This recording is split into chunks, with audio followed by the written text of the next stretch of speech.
எல்ஜிபிடியை எதிர்க்கிறதா சொல்ற பாரிசாலன் அதிமுகவில் இருக்கிற எல்ஜிபிடி ஆதரவாளரான அப்சரா ரெட்டியை ஒருபோதும் அவன் எதிர்த்ததே கிடையாது. அவனுடைய ரெட்டனாக்கு ஏன் இந்த மாதிரி இருக்கு, ஏன் அவன் தொடர்ச்சியா இந்த டாபிக்கை பத்தி பேசிட்டே இருக்கான், ஆனா அதிமுகவை பத்தி மட்டும் வாய் திறக்க மாட்டேங்கிறான். வாங்க பார்க்கலாம். கொண்டு ஒரு இயக்கம் வெளிப்படையாக எல்ஜிபிடிக்கு புரோபகண்டாவுக்கு விலை போகிறது என்றால் அந்த இயக்கம் உலக வல்லாதிக்க சக்திகளுடைய கைப்பாவையாக மாறிவிட்டது என்பது அப்பட்டமான வெளிச்சம். அதிமுக செய்தி தொடர்பாளராக அப்சரா ரெட்டியை நியமித்து ஓபிஎஸ் இபிஎஸ் அறிவித்துள்ளனர். முன்னதாக அப்சரா ரெட்டி கடந்த வாரம் முதலமைச்சரும் அதிமுக இணை ஒருங்கிணைப்பாளருமான எடப்பாடி பழனிசாமி முன்னிலையில் அதிமுகவில் இணைந்தார். இதனையடுத்து கட்சியின் நிலைப்பாடுகள் குறித்து எடுத்துரைப்பதற்கு ஏற்கனவே செயல்பட்டு வரும் செய்தி தொடர்பாளர்களுடன் அப்சரா ரெட்டி இணைந்து செயல்படுவார் என்று அறிவித்துள்ளார்.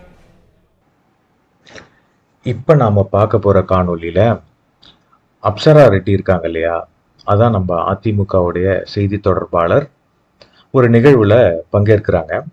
அந்த நிகழ்வுடைய பெயர் to be or not to be gender and identity, ஒரு எல்ஜிபிடி விழிப்புணர்வு நிகழ்வு.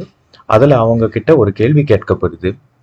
பள்ளிக்கூட மாணவர்களுக்கு எல்ஜிபிடியை பற்றி பேசுவீங்களா, அவங்க கிட்ட இதை விழிப்புணர்வை கொண்டு போவீங்களான்னு கேட்டதுக்கு அவங்க ஏற்கனவே அதை தான் நான் செய்கிறேன், நாளைக்கும் நான் செய்ய போகிறேன், இந்த மாதிரி நான் தொடர்ச்சியாக பல நிகழ்வுகள் செய்கிறேன் அப்படிங்கிறத அவங்க தெளிவாக ஆங்கிலத்தில் விளக்கியிருக்காங்க.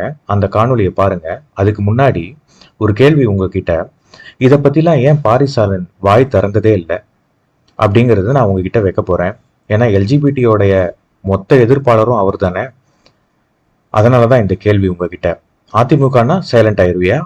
Talking about LGBTQ++ in schools so that children at a young age are introduced to this and thus grow up in a world without bias. Apsara, would you like to speak about your experience yesterday? Yesterday I addressed a group of 300 children, and when I first walked into the room, of course they didn't know what to expect. They were a little firm, they were not opening up, they were chattering amongst themselves. But when I started to speak and when I finished, I think Sangeeta, if she wasn't there yesterday, I wouldn't have been here today, because they didn't let me leave. They were giving me hugs, they wanted autographs, they had so many questions, so many individuals so many children who were confused about their identity, gender identity, sexuality, some who were facing abuse from their parents, some who were facing inexplicable bullying from their schools.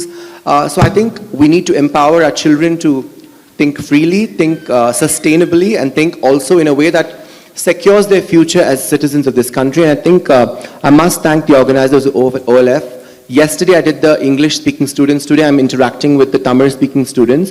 And trust me, I learned so much from the kids, because the kind of questions they had, the kind of reading they had done, it was amazing. And I think children are very ready to accept anything as long as it's not as long as it's not thrusted on them. I think it needs to be with some amount of reasonable conversation, and I think it's important to have that dialogue. கொள்கை கொண்டவனும் இப்போ communist கொள்கை கொண்டவன் எல்லாரையும் communist ஆக்கணும்னு பார்ப்பான். ஆமா. ஒரு மார்க்சிஸ்ட கொள்கை கொண்டவன் மார்க்சிஸ்டா மாற்றணும்னு நினைப்பான். எண்ணிக்கை அதிகமாக பார்ப்பாங்க. தமிழ் தேசிய கொள்கை கொண்டவன் தமிழ் தேசியத்தை கொண்டு போய் எல்லாருக்கும் பரப்பணும்னு நினைப்பான். இப்போ எல்ஜிபிடிக்கு கொள்கை கொண்டவன் அதுதான் நினைப்பான். ஆனா இவங்களுக்கு தான் குழந்தை இயல்பா பிறக்காதே. அப்ப அவங்க என்ன பண்ணுவாங்க, இருக்கிறவங்கள மாத்துவாங்க. அப்ப இயல்பா குழந்தை இவங்களுக்கு பிறக்காது. ஆமா. இயல்பா இவங்க குழந்தை பிறக்காதுங்கிற போது இவங்களோட சமூகம் வளருமா? வளராது. அப்ப எல்ஜிபிடிக்கு எப்படி வளரும்? எப்படி இந்த ஐடியாலஜி வளர்க்க முடியும்? எப்படி இந்த இதை உருவாக்க முடியும்? அப்ப நம்ம பெத்து போடுறோம்ல குழந்தைங்க, அவங்கள தான் அவங்க ரெக்ரூட் பண்ண முடியும். ஆமா. இப்ப புரியுதா ஏன் குழந்தைகிட்ட போறாங்கன்னு? முதல்ல அவங்க குழந்தைகிட்ட போயிட்டு ஆணும் பெண்ணும் தான் சேரணுங்கிறதே நீங்களும் நானும் பேச மாட்டோம். பேசுவீங்களா? 18 வயசு மேல அவங்களே நீங்க குழந்தைகிட்ட போயிட்டு இல்ல அவங்களே தெரிஞ்சுக்குவாங்கிறது இல்ல. நம்ம குழந்தைகள்ல அரசியல் புரட்சியில இயற்கையை பற்றி கொஞ்சம் கொஞ்சமா சொல்லி புரிதல் ஏற்படுத்துவோம். ஆனா ஒரு குழந்தைகிட்ட போயிட்டு எடுத்த உடனே ஆணும் பெண்ணும் சேருவதுதான் சேர்க்கைன்னு இல்ல, ஆணும் ஆணும் சேர்ந்துக்கலாம், பெண்ணும் பெண்ணும் சேர்ந்துக்கலாம், இவங்களும் சேர்ந்துக்கலாம், அவங்களும் சேர்ந்துக்கலாம், இப்படியும் சேர்ந்துக்கலாம், அப்படியும் சேர்ந்துக்கலாம், எப்படியும் வாழ்ந்துக்கலாம் அப்படின்லாம் போய் குழந்தைகிட்ட சொன்னீங்கன்னா குழந்தைகளுக்கு உலகமே குழப்பம்தான். அந்த குழப்பமான சூழல்ல குழந்தைகிட்ட இன்னும் குழப்பங்களை கொண்டு போய் விதைச்சிங்க அப்படின்னா குழந்தைங்க என்ன பண்ணும்? குழப்பத்துல எது வேணாலும் முடிவெடுக்கும். கியூரியாசிட்டின்னு ஒண்ணு இருக்கு. ஆமா, தப்பா முடிவெடுப்பாங்க.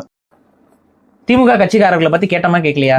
கண்டிப்பா கேட்டோம். அவங்க போயிட்டு அங்க கொடியாட்டும் பொழுது அதை நாம் எதிர்த்தோம். அப்பவும் நாங்க காசு வாங்கணுமா? அதிமுக கிட்ட காசு வாங்கிட்டு தான் எதிர்த்தோமா? இப்ப நாளைக்கு எடப்பாடி பழனிசாமி இந்த கொடியை தூக்கிட்டு போனாலும் எதிர்ப்போம். ஆமா, கண்டிப்பா எதிர்ப்போம். நாளைக்கு விஜய் இந்த கொடியை தூக்கிட்டு போனாலும் எதிர்ப்போம். ஏன்னா இதை நாங்கள் எதிர்க்கிறோம். இதை நாங்க மட்டும் இல்லை, இது எதுக்காக நாங்க எதிர்க்கிறோம்? மக்களுக்காக எதிர்க்கிறோம், தமிழ் உங்களுக்காக எதிர்க்கிறோம், உன் குழந்தைக்காக எதிர்க்கிறோம்டா. தமிழர்களுக்கு இது மண்ணில் ஏத்து. முதல்ல இந்த வேலையை நாம் தமிழர் செஞ்சாலும் எதிர்ப்போம், இதை எதிர்க்கிறோம். அதிமுக செய்தி தொடர்பாளராக அப்சரா ரெட்டியை நியமித்து ஓபிஎஸ் இபிஎஸ் அறிவித்துள்ளனர். முன்னதாக அப்சரா ரெட்டி கடந்த வாரம் முதலமைச்சரும் அதிமுக இணை ஒருங்கிணைப்பாளருமான எடப்பாடி பழனிசாமி முன்னிலையில் அதிமுகவில் இணைந்தார்.